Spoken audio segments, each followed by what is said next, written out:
This conference will now be recorded. So,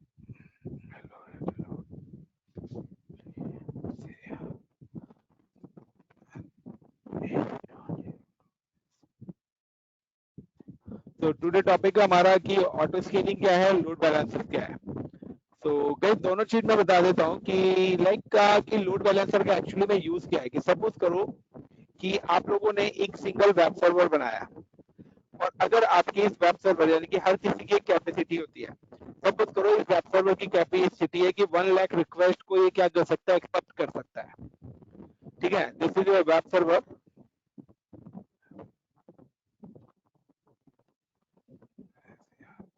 guys voice clear आ रही है? नहीं सर। डिस्टरबेंस आ रहा है, मतलब कि तुम लोग आज फिर गर्मी में मरवाओगे मुझे। अभी भी नहीं आ रही? अब क्लियर है सर। आ रही है सर। सर एसी ऑन कर लो। सही कह रहा है, लॉकडाउन लग गया मेरे यहाँ। सर ऑनलाइन क्लासेस स्टार्ट कर दिए सीसीएम में वाला भी। तो गाइस वेब सर्वर हो गया। आप क्या कहते हैं कि अगर इस वेब सर्वर पर रिक्वेस्ट आती है मोर देन 1 लाख तो क्या होगा?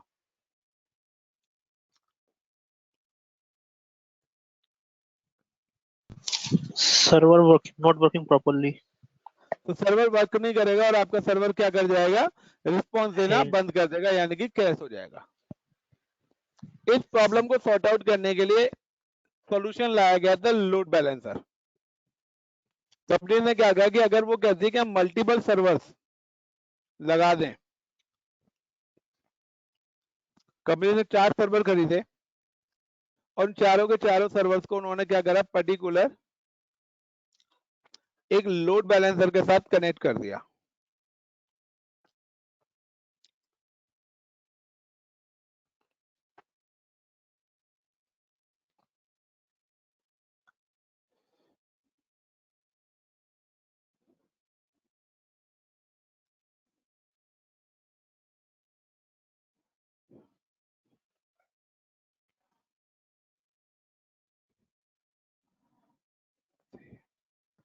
फाइन। और अब क्या होता है कि यहाँ पर यानी कि 4 सर्वर्स है, तो यानी कि अब हमारे ग्रुप साइज कितना हो गया रिक्वेस्ट का? 4 लाख। यस और no? Yes sir. Guys yes sir. Yes sir. अब अगर आपकी रिक्वेस्ट मोर देन 1 लाख आती है तो क्या होगा?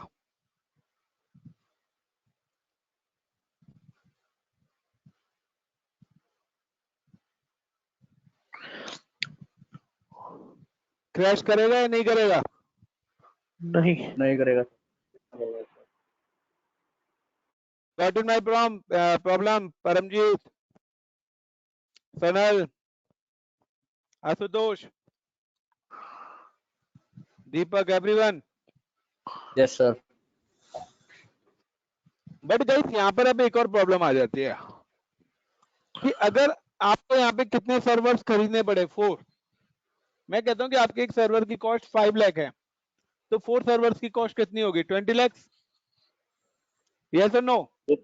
Yes sir. अब अगर आपका लोड मोर देन 10 लाख हो गया तो क्या होगा?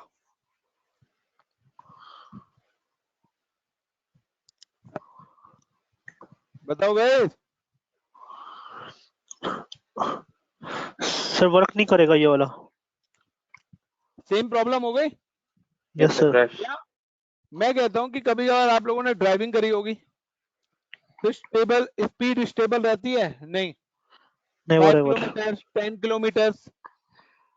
भैया वेबसाइट चला रहे हो ना, तो इसी तरीके से यहाँ पे भी आपके जो यूजर्स की रिक्वेस्ट आ रही है वो किस बेस पे आ रही है? मे बी कि आपकी रिक्वेस्ट को इस बार आपकी वेब सर्वर को जो रिक्वेस्ट हिट कर रही है वो 5000 ही कर रही है, तो 5000 रिक्वेस्ट के लिए तो एक ही सर्वर काफी है। ठीक है, या मैं कहता हूँ 50,000 रिक्वेस्ट कर रही हैं तो भी एक सर्वर काफी है। लेकिन आपने कितने सर्वर चालू कर रखे हैं? 4। यानी कि जो काम 5 लाख में हो सकता है उसके लिए आपने 20 लाख खर्च करे हैं। Got it my point guys? Yes sir. चलिए, तो पहले हम ये लोड बैलेंसर डिप्लॉय करते हैं फिर जो आपके आगे की प्रॉब्लम है उसको सॉल्व करेंगे। So how to create load balancer? So I'm creating the 2 web servers. मैं Linux based 2 web servers deploy कर रहा हूँ। इन दोनों वेब सर्वर पे मैं एक वेबसाइट डिप्लॉय करूंगा गाइस, और फिर इन वेब सर्वर्स को मैं पर्टिकुलर एक लोड बैलेंसर के साथ कनेक्ट करूंगा, और फिर आप इन वेबसाइट को अपने मोबाइल फोन पर लाइव चेक करोगे। Got it my point? Got it, sir. तो चलिए चलते हैं अपने क्लाउड पोर्टल पे and log in with AWS cloud.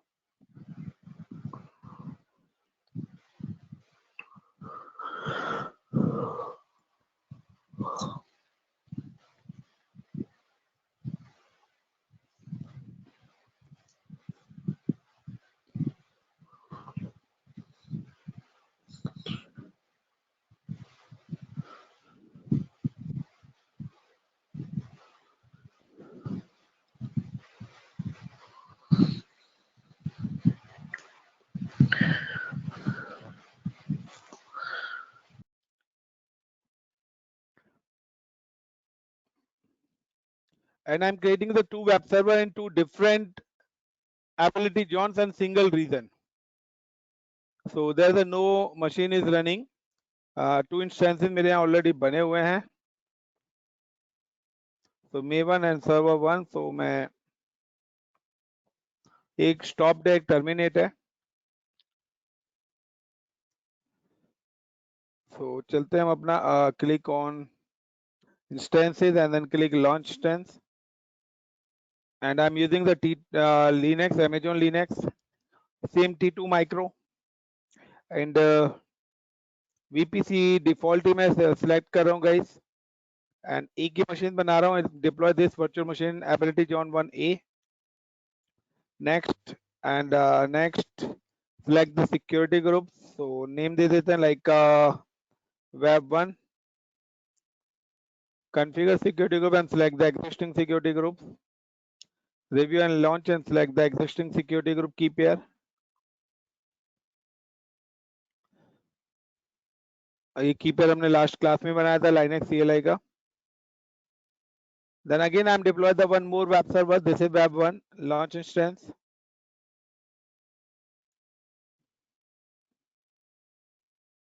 Select the ability zone V1B. So मैं different zones के अंदर deploy कर रहा हूँ इसको। Give the name is web2.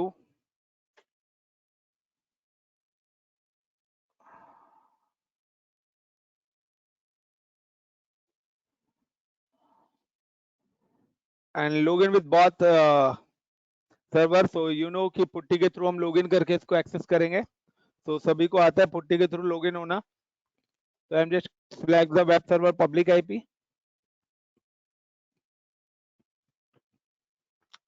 And click on putty. तो गैस मैं दूसरा सॉफ्टवेयर यूज कर रहा हूँ, आप लोग पुट्टी में ही करना, या आप मोबाइल स्ट्रीम भी यूज कर सकते हो, तो इस तरीके से भी कर सकते हो। Default user name you know कि EC2-user होता है, एंड की पेयर भी मैं ऐड ऑन कर देता हूँ यहाँ पर।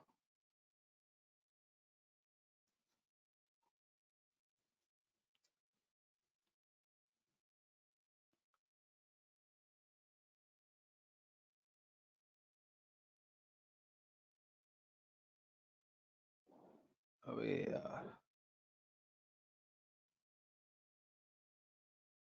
तो linux CLI.ppk and then okay.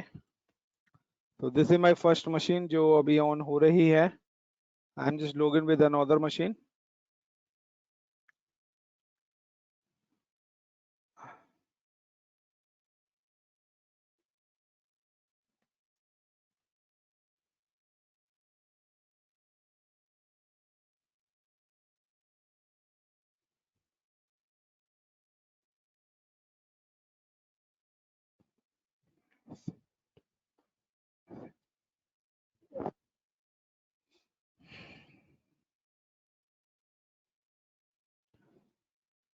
Linux CLI यही थी ना?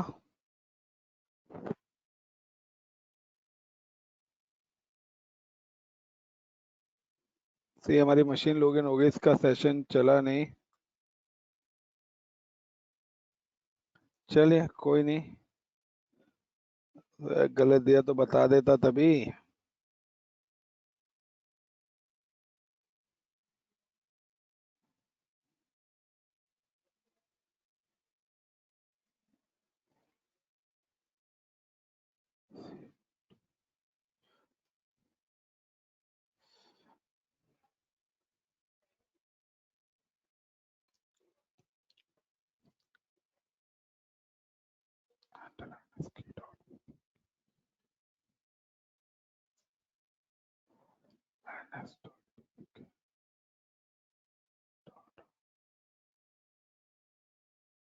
कहाँ गई लाइन ऐसे। सो गाइस देखिए मेरी दोनों मशीन हो गई, वेब 1 और web 2। So this is my web 2 और मैं यहाँ पर कोई वेबसाइट अपलोड करना चाहता हूँ। तो देखिए यहाँ पे मेरी कमांड होती है सबसे पहले, लाइक मैं ls करता हूँ यहाँ पर sudo su और ls करता हूँ, तो यहाँ पर आपकी कोई भी वेबसाइट नहीं है, यानी कि कुछ भी नहीं है। तो मुझे सबसे पहले इंस्टॉल करना पड़ेगा yum inst install httpd -y। तो दोनों मशीन पे मैं अपना अपाची वेब सर्वर इंस्टॉल करूंगा। yum inst install httpd -y। तो ये दोनों मैंने कर दिया। अब मैं क्या करता हूँ, लाइक मेरे पास एक वेबसाइट बनी हुई है। नॉर्मली मेरे पास क्या एक वेबसाइट बनी हुई है, मैं उस वेबसाइट को लाइनस की मशीन में अपलोड कर देता हूँ। ऑलरेडी मेरे पास गाइस वेबसाइट्स बनी हुई हैं। तो अगर आपको कोई भी वेबसाइट आपने बना रखी है और आपको अगर उसको लाइनस की मशीन पे अपलोड करना है, तो आपका एक विन स्केप करके एक सॉफ्टवेयर आता है, विन SCP, ठीक है ना। आप यहाँ पे इस सॉफ्टवेयर में लॉगिन हुई है, डाउनलोड आप कर लेना। यूजर नेम आप उसका दीजिए एंड एडवांस में जाने के बाद SSH ऑथेंटिकेशन में जाने के बाद जो भी आपका की पेयर है वो की पेयर आप सिलेक्ट कर लीजिए and then open and login. तो यहाँ पे देखिए ये मेरी मशीन यहाँ पर आ गई, यानी कि मैं अभी होम EC2 यूजर के अंदर हूँ। अब यदि सपोज करो ये पूरी की पूरी फाइल्स है, मैंने क्या करा इन सारी की सारी फाइल्स को इधर मूव करा दिया, यानी कि मैंने अपनी विंडोज में से अपनी इन फाइल्स को कहां पे मूव कर दिया, इस लिनक्स के ऊपर। और अब आप देखिए मैं इस मशीन पे जाके दोबारा से यहाँ पे ls करता हूँ, तो यहाँ पर तो नहीं आया आई थिंक। तो इस वाली मशीन में मैंने करा है 1 पर, वेब 1 पर करा है, और यहाँ पे जाके मैं ls करता हूँ। तो गाइस देखिए मेरी ये सारी की सारी फाइल आ गई। अब ये फाइल्स को क्या कराना है, मूव कराना है, MV मूव कराना है। किनको, CSS फाइल फोल्डर जो है मेरा, CSS को कहां पर, लाइक /var /www/html, इस लोकेशन पे CSS को मैंने मूव कराया। उसके बाद मेरा एक और फोल्डर है फॉन्ट्स, फॉन्ट्स वाले को मैंने मूव कराया। उसके बाद मेरा एक और फोल्डर है इमेज,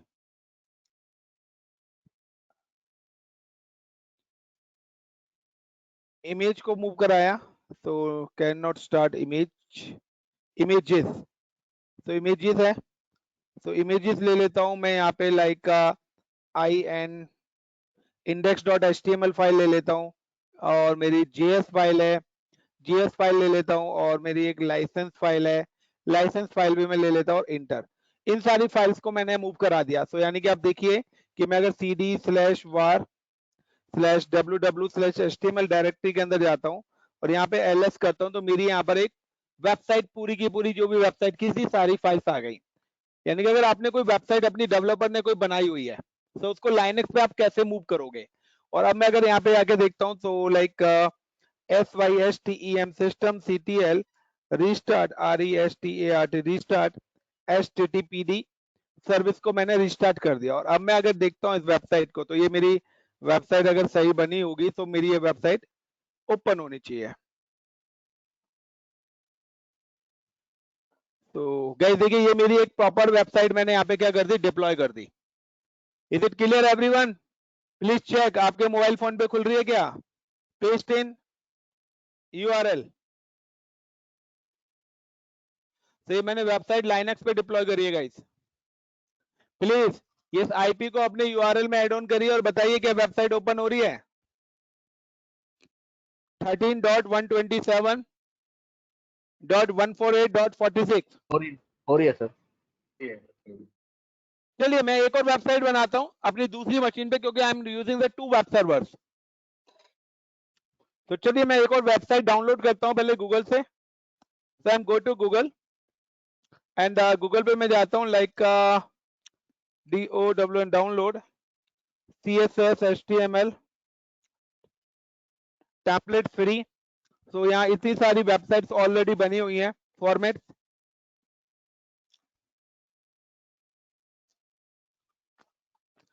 और गाइस मैंने नहीं, ये डेवलप्ड है। अब गाइस यहाँ से जैसे कि मैं ये वाली वेबसाइट है, मैं ये वाली वेबसाइट पे मैंने क्लिक करा और मैं इस वाली वेबसाइट को डाउनलोड कर लेता हूं पहले। और यहाँ से मैंने वेब पेज को डाउनलोड करा और वेब पेज को डाउनलोड करने के बाद मैं इस वेब पेज को एक्सट्रैक्ट कर लेता हूं। तो right click and extract and browse करके मैं डेस्कटॉप पे इसी फोल्डर में ही रख लेता हूं। तो ये वाली वेबसाइट भी मैंने यहाँ पे एक्सट्रैक्ट करके रख ली अपने 3 के नाम से जो है। और मेरी एक दूसरी मशीन भी है, तो मैं उस दूसरी मशीन को भी एक्सेस करता हूं। So I am just go to the web server 2 and copy this particular public IP and go to this software। और यहाँ पे जाके मैं इस यूजर को यहाँ से रिमूव कर देता हूँ, एग्जिट बंद करके दोबारा रीओपन ही कर लेता हूँ। तो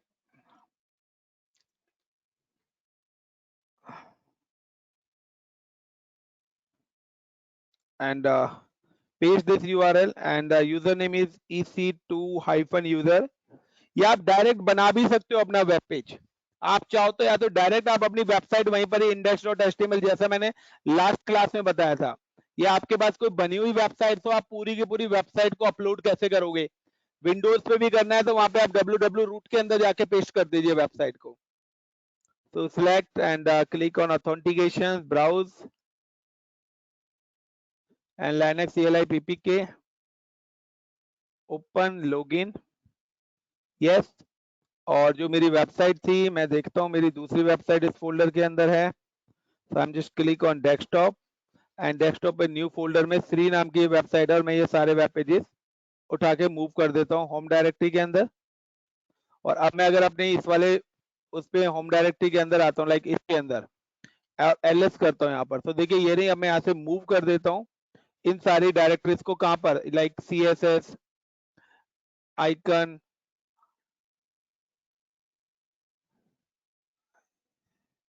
आइकन के बाद है मेरा इमेजेस, इमेजेस के बाद है गाइस इंडेक्स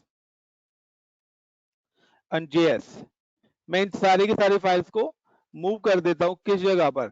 अपना /var www और HTML के अंदर।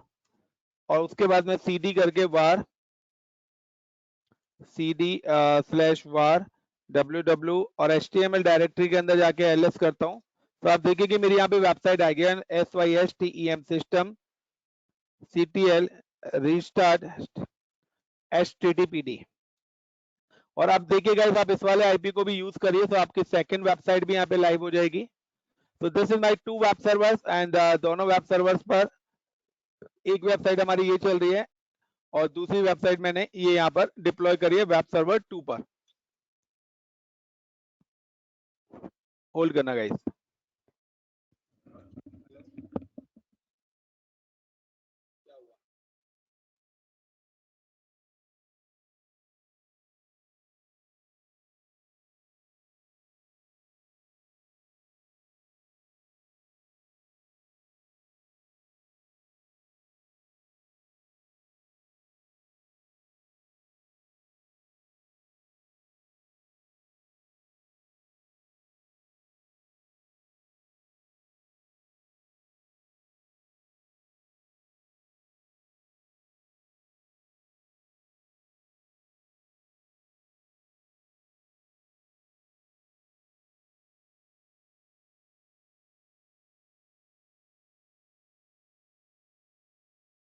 Clear guys? How to deploy website. से जो डेवलपर्स हैं वो वेबसाइट बना भी सकते हैं। सो मैंने एक आपको वेजिटेबल शॉप दिखा दी है, तो आप यहाँ से खा सकते हो। कोविड से बचने के लिए ये सारी चीजें जरूरी हैं। Clear guys? Please reply everyone. Yes sir. Yes, sir. Linux पर अब आपको क्या है, बेसिकली डेवलपर्स को ना फ्रंट एंड पैनल पता रहता है। सिर्फ जितने भी डेवलपर्स हैं सबको सिर्फ यही पता रहता है वेबसाइट बनानी कैसे है। बट हमने यहाँ पर वेबसाइट पब्लिश करी है अपने खुद के लाइनक्स सर्वर पे, और वो भी सर्वर कहां पर बनाया हमने, क्लाउड पे, और वो भी किस चीज का, लिनक्स का। बट देखिए यहाँ पर अभी जो दोनों वेबसाइट खुल रही है ना, वो अलग अलग यूआरएल से खुल रही है। तो इस केस में मेरा लोड शेयरिंग नहीं होगा। अब मैं चाहता हूं कि अगर मेरी कोई भी वेबसाइट फेल जाती है, यानी कि मेरा लोड क्या है, या तो वेब सर्वर 1 और 2 दोनों पर इक्वली डिस्ट्रीब्यूट हो। तो रियल सिनेरियो में दोनों सर्वर पे सेम वेबसाइट होंगी। यहां मैंने इसलिए डिफरेंट डाली है कि आपको पता लग जाए कि मेरी वेबसाइट्स मूव हो रही हैं। बट एक्चुअली में क्या है, सेम सब वेबसाइट ही होंगी कि अगर एक सर्वर क्रैश भी जाता है तो सेम वेबसाइट आपको दूसरे वेब सर्वर से एक्सेस हो जाए। So how to create load balancer? I'm just go to the load balancer. You can see the option is coming load balancer. And load balancer में I'm select the classic load balancer. So create load balancer, and there are 3 types of load balancers. So this load balancer work as a network और application, बहुत दोनों की तरह ये काम करता है। बट यहाँ पर पर्टिकुलर आपको एप्लीकेशन लोड बैलेंसर जो HTTP और HTTPS पर ही काम करता है। But this is a classic load balancer. So gateway load balancer इसका नाम इन्होंने यहाँ पे दे दिया है। तो नाम भी इन्होंने चेंज कर दिया है कंप्लीटली। सो क्रिएट एंड पहले यहाँ पर एक क्लासिक लोड बैलेंसर लिखा आता था, जो अब गेटवे लिखा आ रहा है guys. And name, so give the name like my-lb load balancer. IP address जो हम यूज कर रहे हैं वो IPv4 यूज कर रहे हैं guys. And availability zone, ability zones की आपने जो अपनी मशीन डिप्लॉय करी है वो कहां पर करी है, हमने ए में डिप्लॉय करी है एंड बी में डिप्लॉय करी है। So I am the select the virtual machine जिस जोन में हमने डिप्लॉय करी है।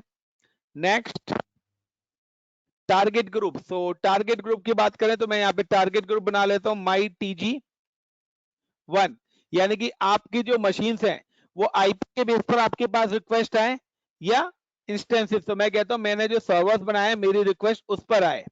So the gateway load balancer operate in layer 3 OSI model, ठीक है। Then next registered target, और रिक्वेस्ट किससे आए, TCP प्रोटोकॉल्स के थ्रू आएगी। नेक्स्ट रजिस्टर्ड टारगेट, तो रजिस्टर्ड टारगेट्स में यहाँ पर देखिए दोनों सर्वर्स मेरे आ रहे हैं जो मैंने सर्वर्स दोनों बनाए थे। So I am select the both servers, जो भी वेब 1 और वेब 2 बनाया था वो सिलेक्ट कर लिए। Next review and create, then close. Is it clear guys?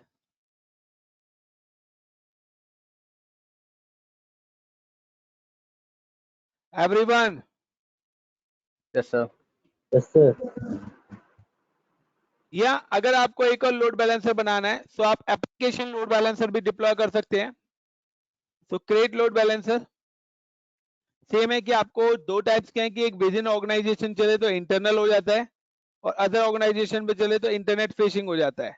तो क्लिक द इंटरनेट फेसिंग, तो हमने इंटरनेट फेसिंग कर लिया लाइक का my-lb1 IPv4 HTTP protocols web server 1 और 2, जहां पर हमने वेब सर्वर्स अपने डिप्लॉय करे हुए हैं। Then next select the security group, जो हमने सिक्योरिटी ग्रुप सिलेक्ट करा है जहां पर प्रोटोकॉल्स अलाउ करें। टारगेट लाइक का माई वेब TG2 नाम दे दिया मैंने इसका। एंड इंस्टेंसेस पर आए मेरी रिक्वेस्ट। रजिस्टर्ड टारगेट, तो वही यहाँ पर दोनों सर्वर्स आ रहे हैं। Then next and create. तो देखिए यहाँ पर मैंने अपने क्या लोड बैलेंसर के साथ अपने टारगेट सिलेक्ट कर दिए हैं दोनों के साथ। सो अब मैं अगर बात करता हूँ यहाँ पे guys, this is my load balancer, and इस लोड बैलेंसर में देखिए यहाँ पर हमारा URL आ रहा है, ये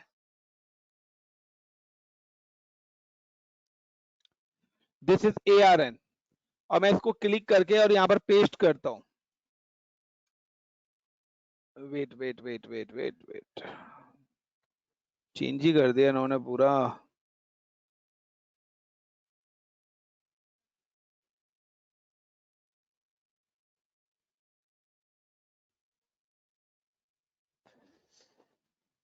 ये आज ही चेंज हुआ है।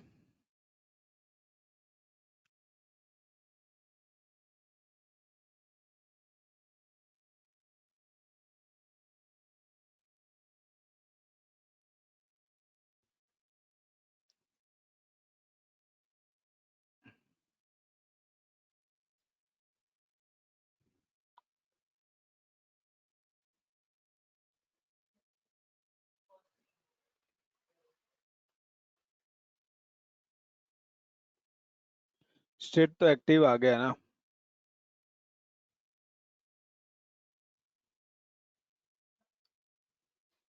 लिसनर में माई टारगेट आ गया, सिस्टम साइड है।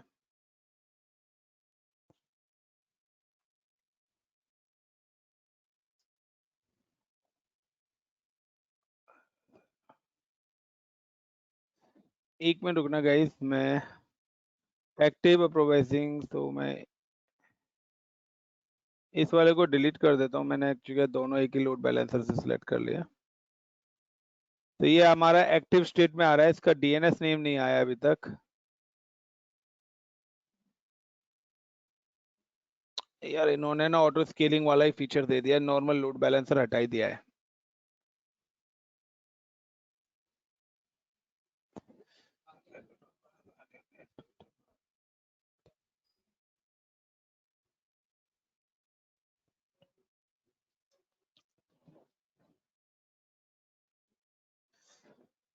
हाँ हाँ हाँ, इन्होंने प्रीवियस जनरेशन है ना, ये हटा दिया इन्होंने। नहीं आ रहा है, एक मिनट गाइस, आ रहा है। इन्होंने गाइस ये नेटवर्क लोड बैलेंसर जो है ना, गेटवे लोड बैलेंसर, ये नया ऐड ऑन करा है और ये आजकल में ही हुआ है। वन बाय वन बताना पड़ेगा ना, क्योंकि उसके लिए एएमआई के थ्रू बनाना पड़ेगा। तो दोबारा से गाइस मैं क्रिएट कर रहा हूँ क्रिएट लोड बैलेंसर, और यहाँ पर मैं एक क्लासिक लोड बैलेंसर क्रिएट कर रहा हूँ। Give the name classic load balancer, name मैंने इसका दे दिया। And create internal load balancer, तो इंटरनल पे आपको क्लिक नहीं करना है। और enable advance VPC configuration, yes advance VPC configuration कर दी। Select the ability zone A and B, same ही ऑप्शंस आएंगे, कुछ भी चेंज नहीं होगा। Assign security group, so click on assign security group, क्योंकि वो वाला जो मैं ऑप्शन बताने वाला था वो आपका तब आएगा जब आप ऑटो स्केलिंग के थ्रू करेंगे। सो अभी मैं ऑटो स्केलिंग यूज नहीं कर रहा, अभी मैं नॉर्मल लोड बैलेंसर आपको बता रहा हूँ। असाइन अ सिक्योरिटी ग्रुप करा, यहाँ पर I am select the security group, then configure health check, next. तो ये है कि हमारे जो भी फाइल्स हैं वो रूट पे रखी हुई हैं, तो स्लैश का मतलब रूट। रिस्पॉन्स टाइम्स के हमारे जो सिस्टम्स है वो आपस में 5 सेकंड्स में रिस्पॉन्स करेंगे, इंटरवल टाइम 30 सेकंड्स है। और कंटिन्यू अगर आपका 30 सेकंड 2 बार फेल हो जाता है तो वो उसको अनहेल्थी मान लेगा। EC2 इंस्टेंसेस, तो गाइस देखिए यहाँ पर हमारे दोनों वेब सर्वर और वेब सर्वर 2 आ रहे हैं, बट यहाँ से इन सर्वर्स को ऐड नहीं करा रहा। दूसरा कि मेरा एक वेब सर्वर एबिलिटी जोन ए के अंदर डिप्लॉय हो रखा है एंड सेकंड सर्वर मेरा एबिलिटी जोन बी के अंदर डिप्लॉय हो रखा है, यानी कि दोनों वेब सर्वर्स मेरे डिफरेंट जोन्स में है। दोनों वेब सर्वर डिफरेंट जोन पे, तो इसलिए मैंने यहाँ पे क्लिक करा है enable cross zone load balancing, क्योंकि ये विद इन जोन नहीं है, ये क्या है डिफरेंट जोन्स के अंदर है। दूसरा कि मेरे सर्वर्स पे रिक्वेस्ट कितनी देर में जाए, अगर एक सर्वर डाउन भी होता है तो दूसरे सर्वर पे कनेक्शन लॉस होने पे 100 सेकंड्स में, विद इन 100 सेकंड मेरी रिक्वेस्ट क्या करे, लोड बैलेंसर मेरे सेकंड सर्वर पे उसको प्रोसेस कर दे। Then add tag, so tag is nothing, this is a name. तो आप नेम जो भी यहाँ पे डालना चाहते हो आप डाल सकते हो। रिव्यू एंड क्रिएट, तो गाइस ये लोड बैलेंसर मेरा बन गया है, बट मैंने मशीनों को ऐड नहीं करा। क्यों नहीं करा, क्योंकि आप लोड बैलेंसर के एग्जिस्टिंग लोड बैलेंसर के अंदर अगर आपको कोई भी सर्वर ऐड या रिमूव करना है तो ऑप्शन आ रहा है इंस्टेंसेस का। तो इंस्टेंसेस पे क्लिक करना है और एडिट इंस्टेंस पे जाके यहाँ से आप सर्वर्स को जितने मर्जी सर्वर्स को ऐड और रिमूव कर सकते हो। लाइक फर्दर आपको अपने सर्वर इंक्रीज करने हैं तो आप यहाँ से जाके और भी नए सर्वर बनाइए, वेब 3, वेब 4, वेब 5 और ऐड कर दो। और अगर आपको रिमूव करना है तो आप यहाँ से इन सर्वर्स को रिमूव भी कर सकते हो। And then save. और गाइस देखिए अभी ये इनका जो स्टेटस है सेव करने के बाद आउट ऑफ स्टेटस आ रहा है। क्या आ रहा है, आउट ऑफ। और यहाँ पे हेल्थ में भी क्या आ रहा है, no availability containers contains on healthy target. क्यों, क्योंकि ये अभी स्टेटस क्या है आपका, रनिंग है। रनिंग में क्या आ रहा है, instance registration is still in progress, यानी कि अभी हमारा लोड बैलेंसर के अंदर हमारे जो सर्वर्स हैं वो अटैच्ड हो रहे हैं। तो विद इन 2 to 3 मिनट्स ये अटैच हो जाएंगे। तो हम रिफ्रेश, तो आप देखिए ये आगे इन सर्वर्स और हेल्थी क्या हो गया मेरा, यस। और गाइस अब मैं आप लोगों को एक यूआरएल शेयर कर रहा हूँ चैट बॉक्स पे, तो आप लोग उस चैट बॉक्स पे क्लिक करके बताइए कि क्या आपके वेब पेज ओपन हो रहा है। So I'm share this URL in WhatsApp. This conference will now be recorded. कोई नहीं, यूआरएल से आपको एक्सेस करना था, तो आप सभी लोग यूआरएल से एक्सेस कर चुके हो, और जैसे आप उस यूआरएल को यहाँ पे पेस्ट करेंगे तो आपकी वेबसाइट्स आ जाएंगी। उसके बाद आप कोई भी एक सर्वर को डाउन करिए तो आपकी वेबसाइट एक्सेस हो जाएगी। Is it clear everyone? Guys please reply. Yes, sir. Ashutosh, sir. Manoj, Manoraj, Paramjit, yes sir. Vidhi, Tejaswini, Vineet. Yes, sir. So guys need practice. आप लोगों को चाहिए प्रैक्टिस, अगर प्रैक्टिस नहीं होगी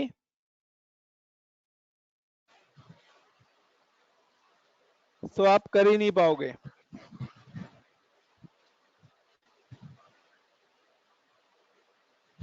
तो चलते हैं आगे। अब हम second, I am again the one more website, so there the no AMI is available, so I'm just I'm deploy the one more server। इस बार मैं माइक्रोसॉफ्ट यानी कि विंडोज पे करके दिखा रहा हूँ आपको। ये तो लिनक्स पे हम लोगों ने डिप्लॉय करी थी, तो I am just click on instances, but इस पे मैं आपको दूसरे तरीके से करके दिखाऊंगा। मैं क्या करता हूँ, I am creating the one server. पहले मैं एक वेब सर्वर बना लेता हूँ proper. Clear guys? So I am just search in 2012 और सर्वर 2012 में सर्वर इंस्टॉल कर लेता हूँ। And next and ability zone 1A B जिस मर्जी में बना लेता हूँ। Next add storage, add tag, nothing. मैं जल्दी जल्दी थोड़ा सा बना रहा हूँ क्योंकि मुझे सिर्फ AMI चाहिए, तो मैं इसकी AMI क्रिएट करूंगा। तो मैं एक सर्वर लॉन्च कर रहा हूँ यहाँ पर, क्योंकि ये सारे स्टेप्स आप लोगों को आते हैं इसलिए। तो यहाँ पे मैंने एक वेब सर्वर बनाया है अपना, और this is a web server of Windows. बाकी अदर सर्वर्स मेरे टर्मिनेट हो चुके हैं और यूनो के टर्मिनेट हो चुके हैं, तो आपकी वेबसाइट भी अब उस पर्टिकुलर यूआरएल से एक्सेस नहीं हो रही होगी। देखिए जैसे मेरे टर्मिनल मेरी मशीन हुए तो सारे जितने भी सेशंस बने हुए थे वो सारे के सारे सेशंस अपने आप ही ब्रेक हो जाएंगे। ये भी देखिए यहाँ पर भी जो भी सेशन थे सबके सब मेरे सेशंस ऑटोमेटिकली बंद हो जाएंगे। क्यों? क्योंकि जैसे मेरी मशीन जाएंगी वो सारे के सारे सेशंस मेरे बंद हो जाएंगे।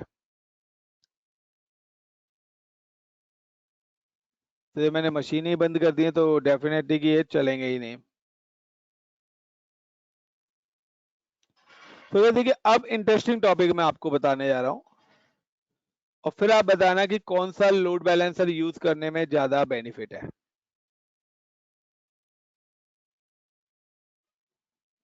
तो ये मेरी मशीन है, I am just select this machine and connect and RDP and get password and select the SSH key pair, decrypt password, copy।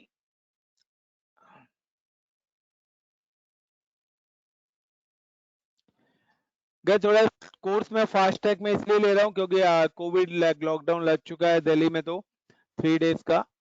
मैं चाहता हूँ कि भाई और कहीं ना लगे तो आपकी क्लास ना हो, तो इसलिए मैं थोड़ा सा फास्ट है। तो आप लोगों को भी प्रैक्टिस, मैंने जितनी स्पीड से पढ़ा रहा हूँ उतनी स्पीड से आपको भी अपनी प्रैक्टिस करनी पड़ेगी, otherwise everyone face the problem. तो ये वेब सर्वर हम पहले भी डिप्लॉय 2 बार कर चुके हैं। तो ये वेबसाइट बनाना और IIS सर्वर इंस्टॉल करने तक कोई प्रॉब्लम नहीं है।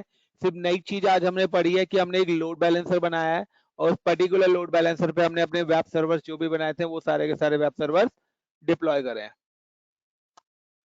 Clear guys? अभी तक जितना बताया है सेम ही टॉपिक दोबारा, बट इस बार हम क्लासिक लोड बैलेंसर ना करके we are using the application load balancer. हम लोग application load balancer. So I am just install the IIS web server. हम यहाँ पे IIS वेब सर्वर इंस्टॉल कर लेते हैं। So this is open the server manager and then go to add roles and features.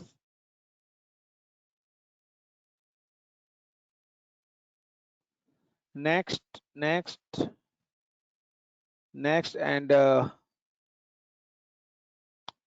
Web server आया है, select कर लिया, next next and install.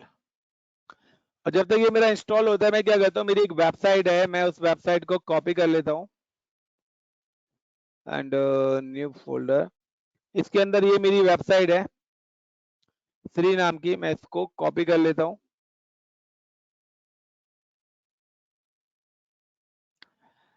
And copy करने के बाद मैं इस वेबसाइट को inetpub नाम की जो मेरी डायरेक्टरी है guys,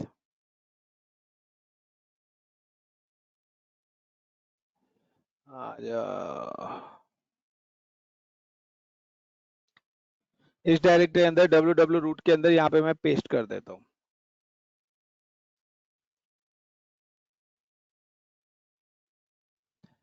and then I am just copy this public IP, मैं इस मशीन का पब्लिक आईपी कॉपी करता हूँ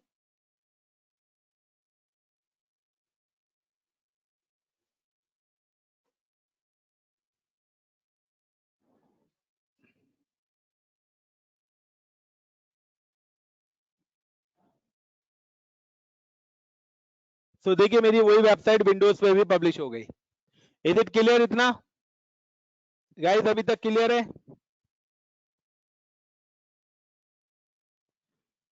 गाइस? बताइए, मैंने normal last time index.html page बनाया था, इस बार मैंने एक बनी हुई वेबसाइट को अपलोड करा है।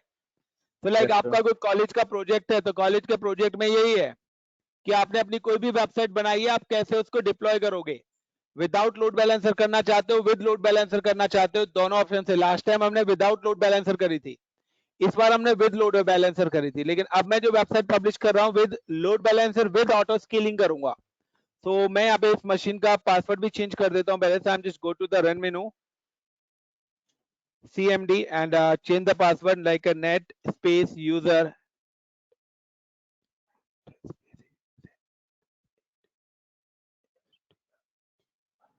administrator and password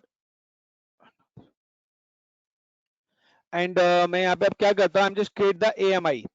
और मैं इस मशीन की क्या कर रहा हूँ, अब AMI बना रहा हूँ। और यू नो कि AMI हम क्यों बनाते हैं, लास्ट क्लास में हमने कराई थी। तो I am select this machine, go to actions and go to image and templates and create image and give the image name like web hyphen custom AMI।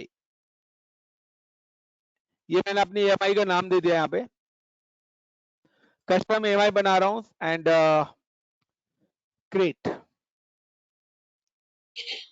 तो ये मेरी इमेज बननी स्टार्ट हो गई और आप देख सकते हो जैसे ही मेरी AMI यहाँ पर बनेगी वो ऑटोमेटिकली मेरा इसका स्नैपशॉट भी एक बना देगा। यहाँ पे अभी स्नैपशॉट नहीं है, लेकिन जैसे ही AMI बनेगी तो मैंने आपको लास्ट क्लास में बताया था कि ऑटोमेटिकली आपका स्नैपशॉट भी बन जाएगा। गाइस अब मैं क्या कर रहा हूँ, I am creating the load balancer. मैं एक और लोड बैलेंसर बना रहा हूँ। So at this time we are using the different load balancer. So this is my classic load balancer जो मैं अभी कर चुका हूँ। I'm just delete this load balancer and create the another one. Create load balancer. At this time create the application load balancer.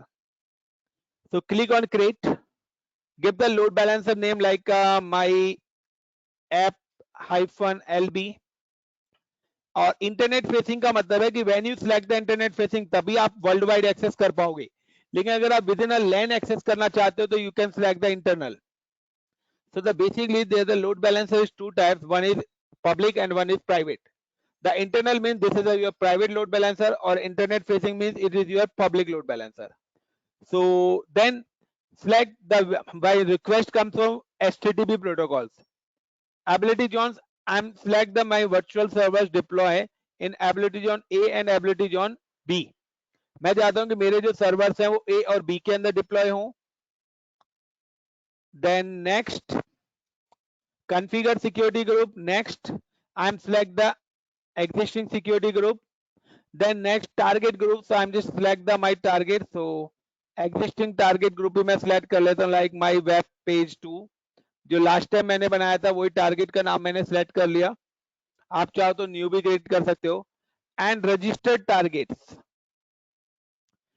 Registered target देखिए यहाँ पर मेरे सर्वर्स, तो सर्वर मेरे है ही नहीं कोई, तो यहाँ पे कोई रजिस्टर्ड टारगेट आ ही नहीं रहा है क्योंकि मैंने तो सर्वर दोनों डिलीट कर दिए थे। तो यहाँ पे कोई सर्वर नहीं है इसलिए यहाँ पे दिख भी नहीं रहा, तो मैं कोई सर्वर ऐड भी नहीं करा रहा। Next review and create. So guys मैंने यहाँ पे अभी तक क्या क्या करा है, मैंने यहाँ पे एक चीज करा है कि आई एम क्रिएटिंग द AMI, मैंने AMI क्रिएट करी है। दूसरा मैंने क्या करा है, एप्लीकेशन लोड बैलेंसर। तो दूसरा मैंने करा है यहाँ पे एप्लीकेशन लोड बैलेंसर। बट अब मैं आपको बताता हूं कि जो मैंने स्टार्टिंग में आप लोगों से पूछा, ये दोनों के बाद मैंने आप लोगों से पूछा था कि अगर आपका लोड 20,000 आ रहा है तो एक सर्वर काफी है, यस और नो? Guys please reply. अगर आपकी रिक्वेस्ट मैं कहता हूं 10 लाख आती है तो उस सिनेरियो में क्या होगा, ये वाला जो अगर हमने लोड बैलेंसर लगा के 4 सर्वर बनाए, ये नेटवर्क भी हमारा फेल हो जाएगा क्योंकि इसकी मैक्सिमम लिमिट तो 4 लाख है, बट यहाँ पे हमारी 10 लाख आ रही है। बट मैं अगर यहाँ पर इसके साथ ऑटो स्केलिंग डिप्लॉय कर देता हूं guys, I am deploy the scaling load balancer और इंस्टेंसेस के बीच में मैं यहां पर एक लेयर डाल देता हूं स्केलिंग की।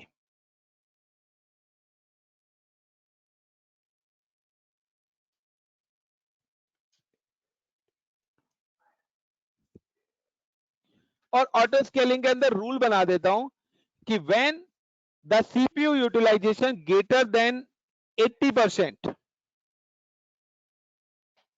Add 2 more server. यानी कि अगर इन चारों के चारों सर्वर्स का CPU यूटिलाइजेशन 80% से अबव जाता है तो मेरे 2 सर्वर्स और यहां पे डिप्लॉय कर दें अपने आप ही। और व्हेन अगर मेरे इन 6 के 6 सर्वर्स का 80% से अबव जाता है तो 2 और डिप्लॉय कर दें। व्हेन अब इन चारों का अगर 8 सर्वर्स का 80% से अबव जाता है तो भी ऑटोमेटिकली मेरे और सर्वर्स बना दे। यानी कि अब टोटल कितने सर्वर हो गए, 10। तो 10 लाख रिक्वेस्ट रिजॉल्व हो जाएंगे। अब मैं कहता हूं कि लेस देन 80% होता है तो मेरे सर्वर्स ऑटोमेटिकली रिमूव भी कर दें, फिर रिमूव हो जाए, फिर रिमूव हो जाए। So this is the process of auto scaling कि अगर आपका लोड, आपने अपना स्टार्टअप करा 2 सर्वर से, अब अगर आपका लोड बढ़ता है तो ऑटोमेटिकली आपके सर्वर्स क्या हो जाए, ऐड होते चले जाएं। तो अगर आपका लोड 1 घंटे के लिए आया तो 1 घंटे के लिए 100 सर्वर्स भी चाहिए तो 100 सर्वर्स आपके अपने आप बन जाएंगे। और अब अगर आपका लोड रिमूव होता है तो आपके जो सर्वर स्टार्ट हुए हैं वो ऑटोमेटिकली बंद भी हो जाए। सो अब आपके क्या है कि अगर 1 घंटे के लिए आपके 50 सर्वर्स ऐड हुए तो 1 घंटे की चार्जेस आपको लगेंगे, फाइन। बट यहां पर क्या है, यहां पर आपकी एक फिक्स कॉस्ट आ गई थी। बट यहाँ पे क्या है, 100% फॉल्ट टॉलरेंस मिल रहा है क्योंकि अगर मेरा लोड इंक्रीज हो रहा है तो मेरे सर्वर्स भी अपने आप बन रहे हैं, और लोड मेरा डिक्रीज हो रहा है तो मेरे सर्वर्स ऑटोमेटिकली रिमूव भी हो रहे हैं। और क्लाउड आपसे जो चार्जेस करता है वो करता है एज पर द सर्विस, कि जितनी देर के लिए आपकी सर्विस रनिंग है उतनी ही देर के मैं चार्जेस लूंगा। Is it clear guys? Yes, sir. And more thing, इसके अंदर ये भी कहता है कि आपके जो 2 रनिंग सर्वर है अगर ये भी क्रैश हो जाते हैं तो इनकी जगह भी ये मिनिमम 2 सर्वर तो बना के ही रखेगा। अभी आपके ऊपर है, आप 1 सर्वर बना के रखते हो, 2 रखते हो, ये आपके ऊपर कंडीशन है कि आप चाहते हो कि 2-2 करके सर्वर ऐड हो या 10-10 करके ऐड हो। This is your choice. So I am creating the minimum 2 servers, और मैं कंडीशन भी डालूंगा कि मेरे जो सर्वर्स हैं वो 2-2 करके ऐड ऑन हो। So this is the features of scaling like a one kinds of automation। और उसके लिए आपको क्या चाहिए, AMI। AMI क्यों चाहिए, क्योंकि जितने भी सर्वर्स ऑटोमेटिकली बनेंगे वो मेरे सेम ही तो होने चाहिए। जो सर्वर मेरे फेल्ड हुए हैं उन्हीं की मिरर कॉपी वेबसाइट तो मेरे को आनी चाहिए। तो जो सर्वर मेरे को ऑटोमेटिकली बनेंगे तो वो मैं किसके थ्रू बनाऊंगा, AMI के थ्रू बनाऊंगा, कि जितने भी सर्वर मेरे ऑटो डिप्लॉय हो रहे हैं वो सारे मेरे प्रीवियस सर्वर जो फेल हो रहे हैं उनकी मिरर कॉपी ही हो, क्योंकि सेम वेबसाइट मिलेगी तभी तो आप एक्सेस कर पाओगे चीजें को। अगर आपकी वेबसाइट ही चेंज हो गई तो क्या आप एक्सेसिबल कर पाओगे? इसलिए गाइस मैंने AMI बनाई थी। दूसरा, लोड बैलेंसर क्यों बनाया मैंने, कि अगर मेरे सर्वर पे लोड आएगा तो उनको डिस्ट्रीब्यूट करने का काम किसका है, लोड बैलेंसर का है। सो अब मैं हम चलते हैं और हाउ टू डिप्लॉय स्केलिंग। अब मैं स्केलिंग डिप्लॉय कर रहा हूं। सो स्केलिंग के लिए you can see the option is coming, launch configuration. Launch configuration का मतलब क्या है कि यहाँ पर आप वो सेटिंग्स करोगे कि जो भी सर्वर्स आपके ऑटोमेटिकली डिप्लॉय होंगे, दोबारा रिपीट कर रहा हूं, कि जो भी सर्वर्स आपके ऑटोमेटिकली डिप्लॉय होंगे वो सर्वर्स की कॉन्फ़िगरेशन क्या होगी, उन सर्वर्स का हार्डवेयर टाइप क्या होगा, उनके अंदर इमेजेस कौन सी होंगी। तो लाइक मैं यहाँ पे चलता हूँ launch configuration, and launch configuration के बाद क्रिएट लॉन्च कॉन्फ़िगरेशन, मैंने यहाँ पे दे दिया लाइक माई फ्लिपकार्ट, मैंने नाम दे दिया फ्लिपकार्ट वेबसाइट। अब वो देखिए वो मेरे से AMI सिलेक्ट करने के लिए बोल रहा है गाइस। तो मैं यहाँ पे गया सिलेक्ट, और यहाँ पे देखिए मेरी वो कस्टम AMI भी आ गई जो मैंने बनाई थी। आई am select this AMI। Instance types choice is your, आप जो मर्जी ले सकते हैं। आई am select the T2 micro, क्योंकि आपको पता है कि फ्री टायर अकाउंट में T2 माइक्रो ही फ्री है, तो I am select T2 micro.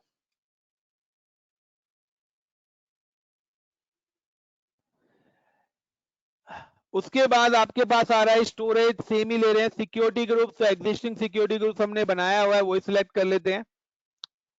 Keep here we does not required keep here, क्योंकि मुझे पता है कि मेरी AMI का पासवर्ड क्या है। So process without a keep here and create launch configuration. So guys यहाँ पे देखिए मैं इंस्टेंसेस पे आता हूँ। सो पहले मैं आता हूँ AMI के अंदर, इंस्टेंसेस में आता हूँ। सो मेरा एक इंस्टेंसेस यहाँ पर अभी रनिंग है। AMI के अंदर आता हूं तो आप देखिए यहाँ पर आपकी AMI जो हमने बनाई थी वो आपकी बन चुकी है। जब AMI आपकी बन चुकी है तो मैं क्या करता हूँ, इस इंस्टेंस को भी टर्मिनेट कर देता हूँ। That mean there is no instance, मेरे पास कोई भी सर्वर अभी करंटली रनिंग नहीं है। Got it my point guys, मेरे पास कोई भी वर्चुअल सर्वर अभी भी नहीं है। सो चलिए नेक्स्ट एंड फाइनल टच देते हैं स्लैब को, ऑटो स्केलिंग ग्रुप। अब जब मैं ऑटो स्केलिंग ग्रुप बनाऊंगा तो जो भी चीजें मैंने अभी तक बनाई है वो सारी की सारी चीजें यहां पर डिप्लॉय में ऐड करूंगा।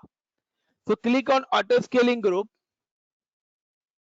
And create auto scaling group. तो गाइस देखिए यहाँ पे पूछा है ऑटो स्केलिंग ग्रुप नेम, तो लाइक मैं यहाँ पे दे देता हूँ like FLIP Flipkart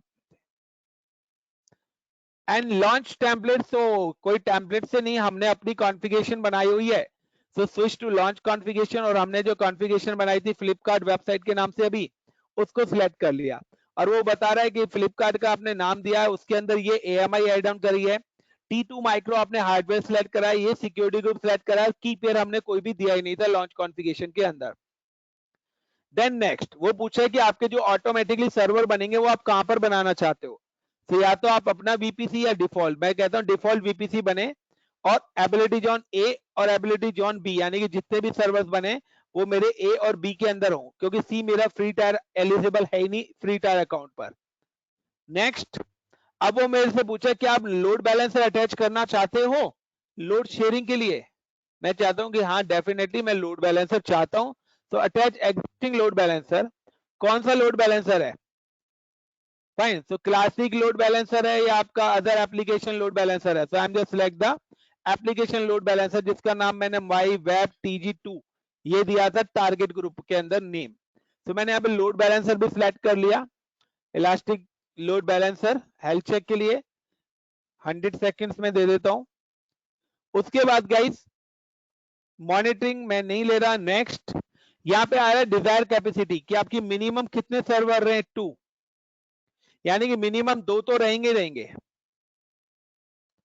and maximum कितने सर्वर बन चुके हैं, मैं चाहता हूं कि मैक्सिमम 10 मेरे बन सके, यानी कि आपके जो ऑटोमेटिकली वेब सर्वर डिप्लॉय भी होंगे तो वो मैक्सिमम कितने होंगे और मिनिमम कितने रहेंगे, यानी कि ग्रुप साइज दो डिजायर कैपेसिटी भी 2 ही रहेंगी मेरी, और मिनिमम भी 2, यानी कि मेरे मिनिमम 2 सर्वर तो रहेंगे रहेंगे ऑलवेज एक्टिव। लेकिन अगर मेरा लोड ऑटोमेटिकली बढ़ता है तो मैक्सिमम कितने और ऐड हो सके, तो 2 + 10 टोटल कितने हो गए 12।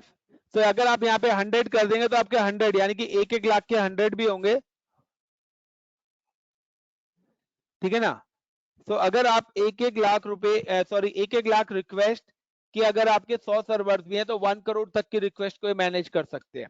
तो मैंने यहाँ पे दे दिए 10 सर्वर, यानी कि मैंने यहाँ पे टोटल जो कैपेसिटी यहाँ पे एलोकेट कर दी है 2 कैपेसिटी 2 मिनिमम और 10 capacity.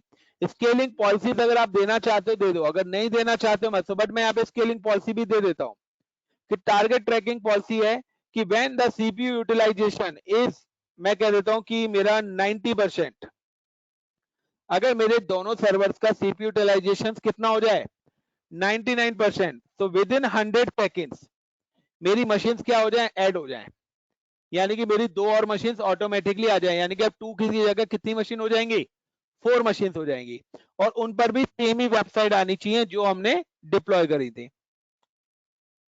Then next notification SNS topic आपने S3 स्टोरेज में पढ़ा था, अगर आप एसएनएस टॉपिक यहाँ पे ऐड कर देंगे तो आपको पता है कि आपको अलर्ट्स मिलने भी स्टार्ट हो जाएंगे।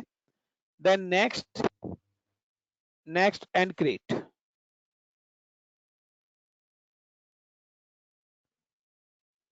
सो गाइस देखिए यहाँ पर आपके इंस्टेंसेस 0 हैं, स्टेटस 0 है। तो अब बताइए क्या गाइस मैंने कोई सर्वर्स बनाए हैं वेबसाइट के लिए?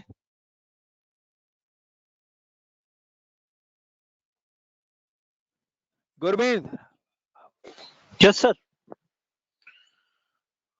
कोई सर्वर्स बनाए हैं? नहीं, बस कंडीशन दी है लाइक कि ऑटो आशुतोष, स्पेलिंग। कोई सर्वर्स बनाए हैं अभी तक? Ashutosh Sharma, Ashutosh, both of you, Deepak, Sanal, Paramjeet, नहीं बनाए सर। विनीत, विधि। नहीं। गाइस देखिए मैंने कोई सर्वर्स नहीं बनाए, बट ऑटोमेटिकली मेरे 2 सर्वर्स यहां पर बन चुके हैं, यू कैन सी, क्योंकि मैंने अपने डिजायर कैपेसिटी में मिनिमम 2 डाला था, डिजायर कैपेसिटी। तो मेरे 2 सर्वर्स बन चुके हैं। अगर आप अपनी वेबसाइट अब देखना भी चाहते हो तो आप देख सकते हैं कि देखिए मैं अपना जाता हूं लोड बैलेंसर पर, और जो लोड बैलेंसर मैंने बनाया था उस पे गया, एंड डिस्क्रिप्शन के अंदर this is my DNS URL, copy and then paste.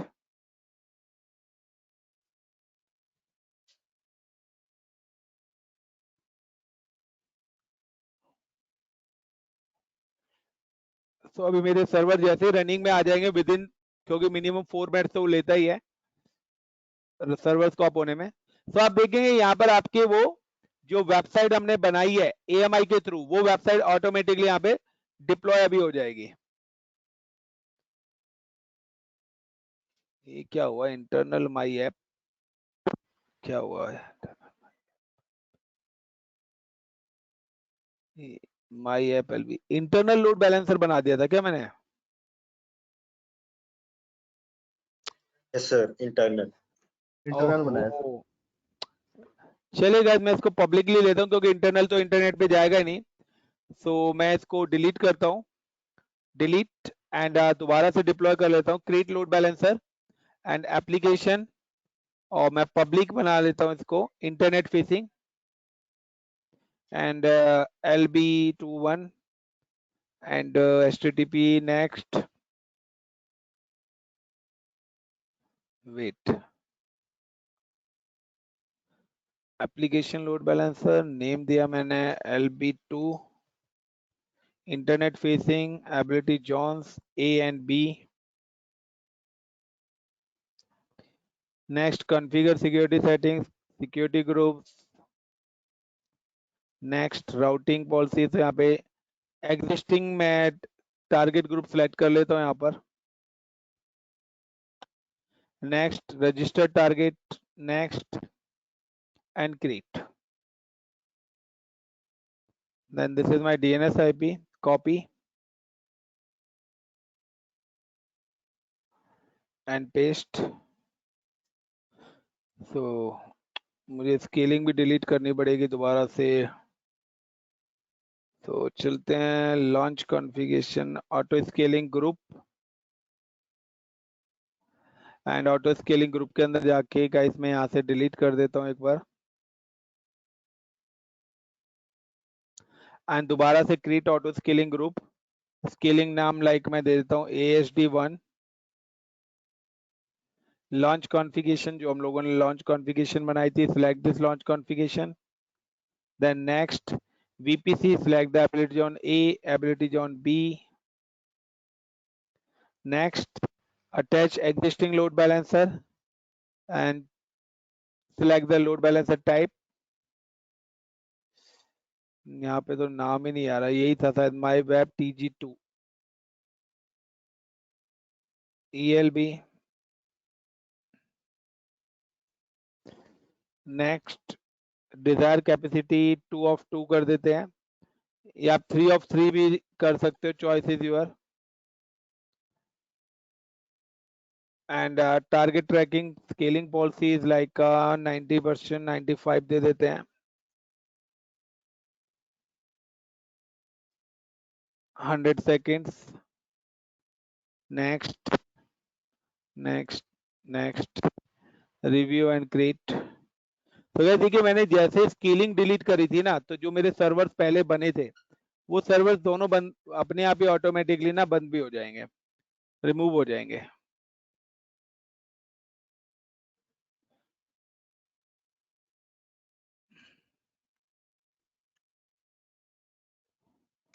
Just wait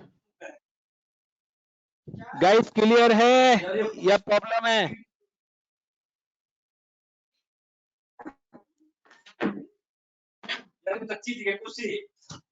यार तो लोग वाले पांच छह दुकान बैठे रहता है यार, बच्चे यार ये देखिए लोग guys, Sanal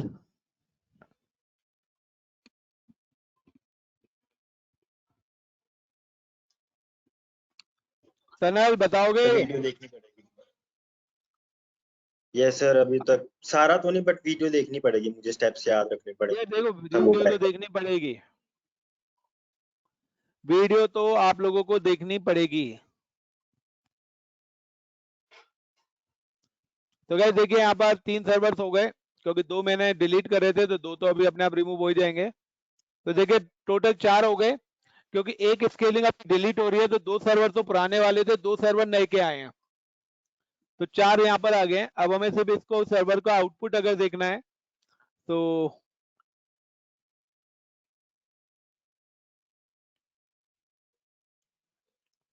load balancer, and यहाँ पर मैं क्लिक करता हूँ this load balancer and paste. तो गाइस देखिए, आपकी वेबसाइट डिप्लॉय हो गई, क्लियर। और अब मैं क्या करता हूँ, दोनों सर्वर्स को उड़ा देता हूँ, टर्मिनेट। टर्मिनेट कर देंगे तो क्या होगा, क्या होना चाहिए गाइस अगर दोनों सर्वर मेरे क्रैश हो जाएंगे तो? टर्मिनेट कर देता सर, सब कुछ खत्म। मैं तो टर्मिनेट करता हूँ ना, बट हमारा आउटपुट क्या है, स्केलिंग कर रखी है, तो हमारे सर्वर ऑटोमेटिकली क्रिएट भी होने चाहिए, तभी तो हमें पता लगेगा कि हमारी स्केलिंग काम कर रही है नहीं कर रही। Yes sir. तो चलिए चलते हैं अपने इंस्टेंसेस पे, और जो हमारे रनिंग हैं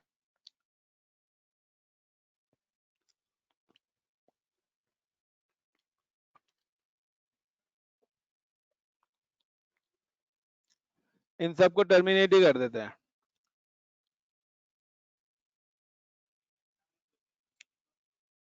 वो 2 पुराने वाले हैं ना, वो लॉन्च कॉन्फ़िगरेशन में टाइम लगता है, डिलीट टाइम लगता है, टाइम लगता है, कम से कम 10 मिनट्स होंगे। तो गाइस सारे टर्मिनेट हो गए। अब जब सारे टर्मिनेट हो गए तो अब क्या आना चाहिए, यहाँ तो एरर आना चाहिए। Is it clear? अब हमें अपनी मशीन का वेट करना है।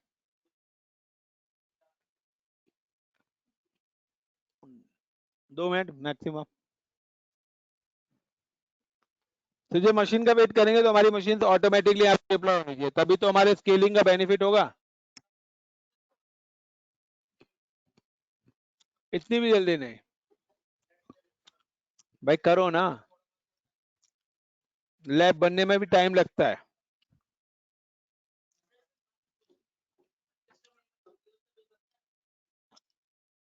भाई सिंपल सा है, बिल हर चीज का बनेगा, फ्री में कोई नहीं देगा।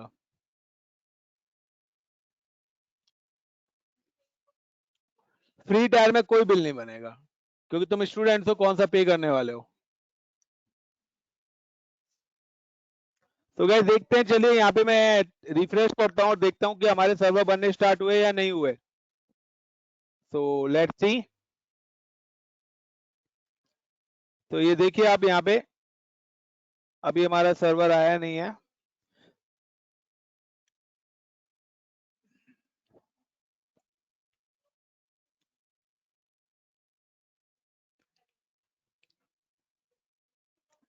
पेड अकाउंट में करते हैं ना तो बहुत जल्दी काम होता है।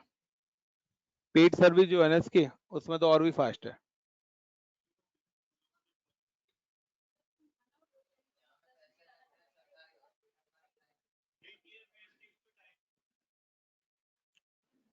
गाइस ये देखिए पेंडिंग लिखा आ गया यहाँ पर, आपका एक सर्वर तो ये आ गया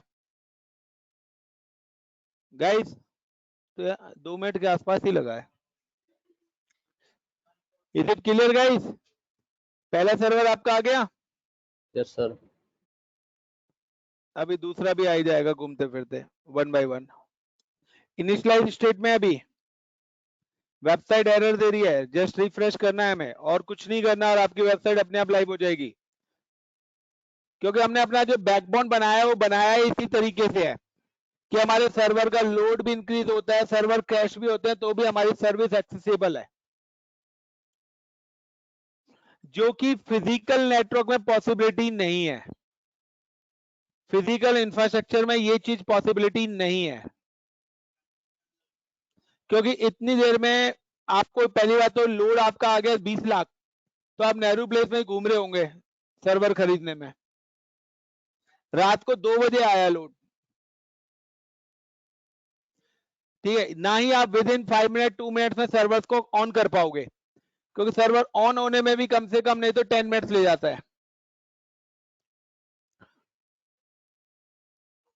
got in my point guys? ये देखिए आपकी रिफ्रेश करा और वेबसाइट लाइव हो गई। तो नए जो सर्वर्स आए उन पे ऑटोमेटिकली सेम वही मिरर कॉपी वाली वेबसाइट आपकी बन के आई है। Is it clear guys?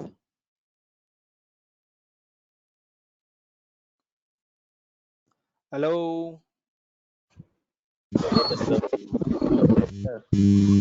तो कंटिन्यू करें या इतना काफी आज के लिए गाइस?